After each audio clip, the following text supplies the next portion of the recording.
Do you know the difference between picking clothes that you like for maybe a year and those that you will love till they absolutely fall apart?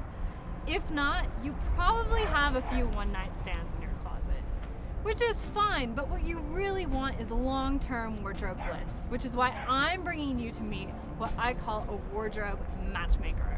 Along with me, I've brought my friend Quinn, who, as you can see, she really needs some new clothes. So let's go see what we can find.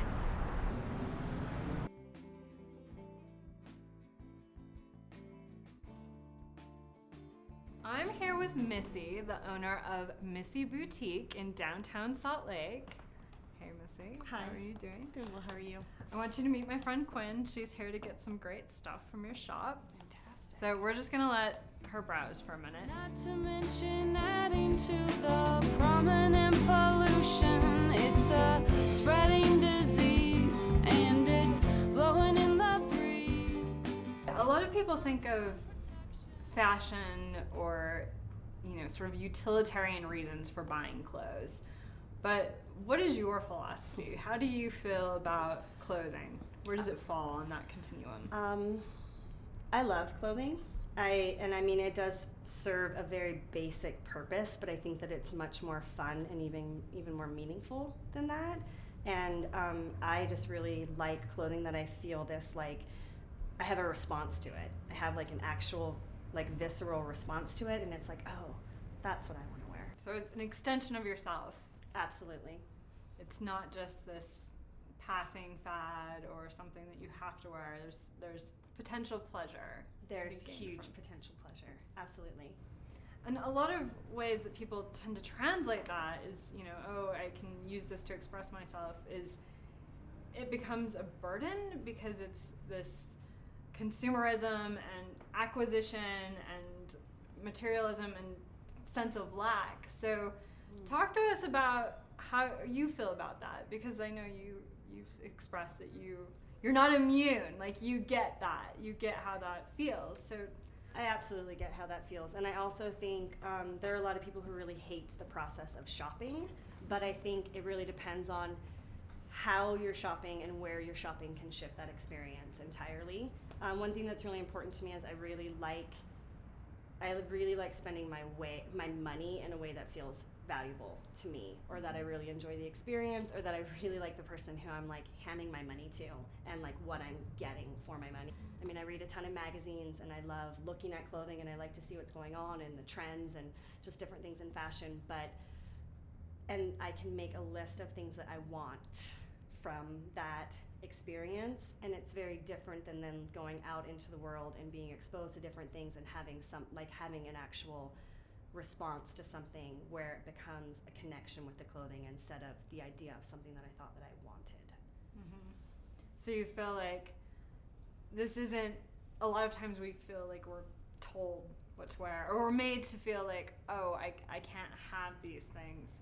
So this experience, what you're describing to me, is very different. It's less this far away, this thing that I'm reaching for and I'm never going to touch, and more, it puts you more in yourself. Is that accurate? That feels accurate to me, definitely, because it shifts from this idea of what I think that I like or what I think will work on me to something that actually does work for me and on me. And usually they're not necessarily pieces that are going to work on other people or that other people would even be attracted to, but it's really knowing what I respond to, what you respond to, and then what actually feels really good on me. Because just like everyone, I think, the idea of something, and then it doesn't necessarily translate in reality, and it doesn't feel as good as I thought it was going to feel, but it was this item that I really, really wanted, and it looked great in this magazine, and maybe I paid too much money for it, and it's very different than the experience of putting on something that I'm just having a natural response to and going, oh, wow, this is fantastic, this is great, this really works on me.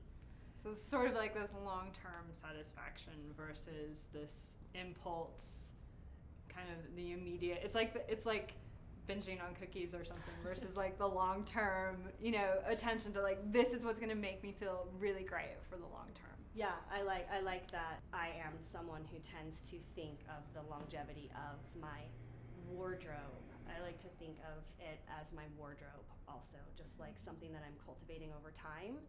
And there are certain things that I feel like once they work for us, if it's something that we love and it works for us, it can work for us time and time and time again.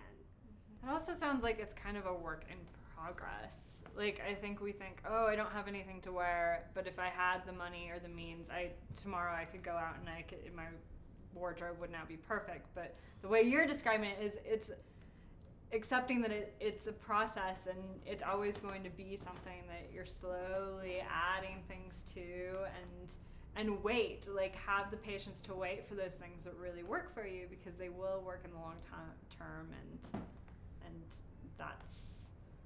that's just the way it is. Like, you can't just snap your fingers and have everything perfect, and that's part of the fun of it too. That is the fun of it, I think. And I think maybe there are some people who can, or who think that they can, snap their fingers and buy anything that they want, but I don't necessarily know that they're the perfect pieces for them either.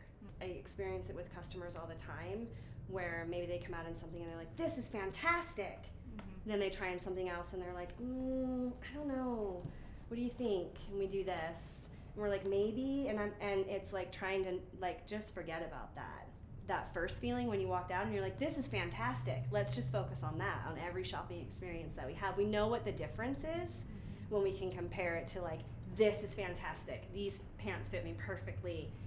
But I think we all still have that tendency to try on those other things, and we hem and we haw, and what do you think? And I don't know. And I've just tried to get really good at saying, well, I mean, what do we want maybes for? It's like, that first dress was a fantastic. Why don't we just stop there? You got one fantastic piece. Great. I call that a successful shopping experience. Amazing. Oh, that was so good.